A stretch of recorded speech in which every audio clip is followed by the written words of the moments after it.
Dans cette vidéo, nous allons parler de la structure des gènes. Donc pour rappel, un gène, c'est une petite portion d'ADN nécessaire pour produire un ARN fonctionnel. Donc ça peut être un ARN de transfert, un ARN messager, un ARN ribosomique ou des ARN régulateurs. Et comme vous le savez, seul l'ARN messager est codant et donc sera traduit en protéines. Nous allons voir la structure des gènes prokaryotes en distinguant les gènes monocystroniques des gènes polycystroniques. Puis nous étudierons la structure des gènes eucaryotes. On va donc commencer par le plus simple, les gènes prokaryotes monocystroniques. De manière très schématique, un gène est constitué d'un promoteur, d'une séquence transcrite en ARN et d'un terminateur.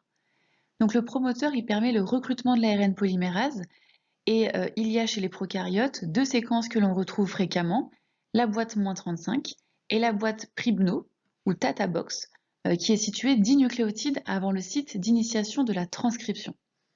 Donc justement, le site d'initiation de la transcription, on le représente par le +1 et il est défini comme le premier nucléotide de l'ADN transcrit en ARN par l'ARN polymérase.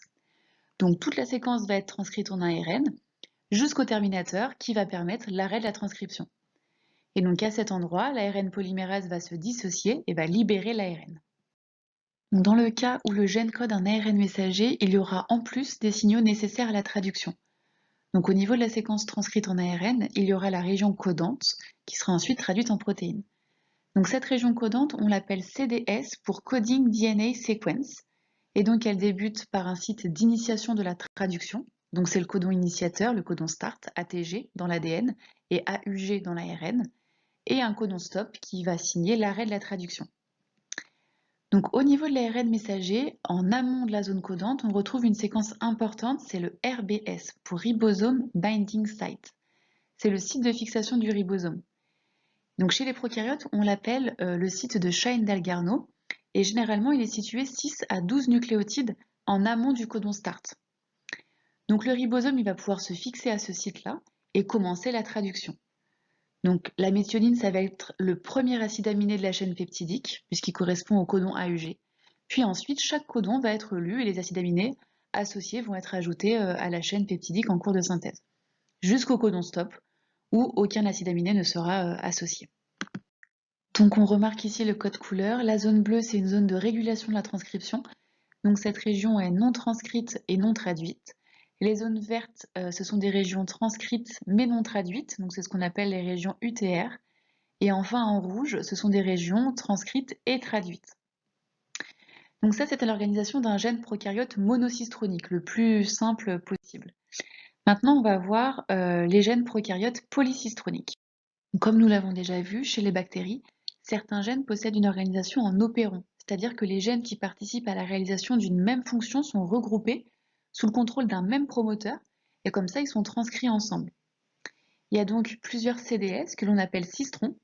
Ils commencent tous par un ATG et ils se terminent par un codon stop.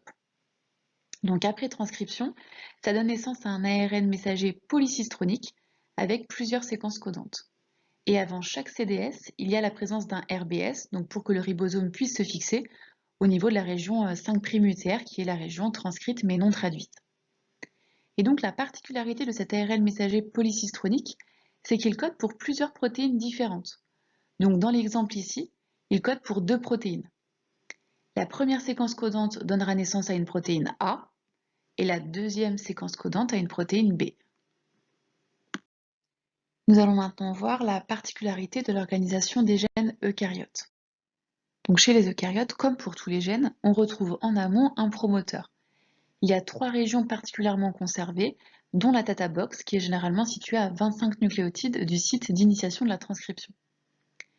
Il est également important de noter que chez les eucaryotes, il y a des séquences régulatrices de la transcription, qui sont en amont du promoteur, parfois à plusieurs milliers de paires de bases du gène.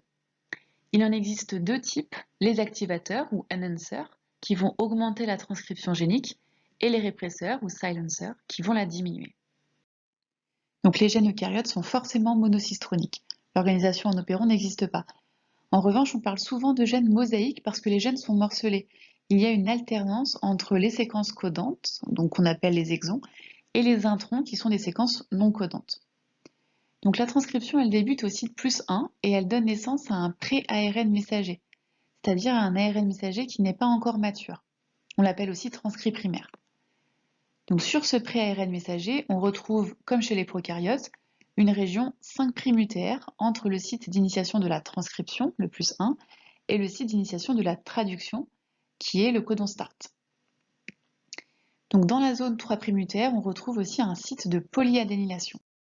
Le pré-ARN messager va ensuite subir des étapes de maturation qui regroupent 3 processus, donc l'ajout de la coiffe en 5', l'épissage, donc il faut savoir qu'il y a des sites d'épissage entre les exons et les introns qui servent à éliminer les introns et à mettre les exons bout à bout. Et enfin, l'ajout d'une queue poly-A au niveau du site de polyadénylation en 3'.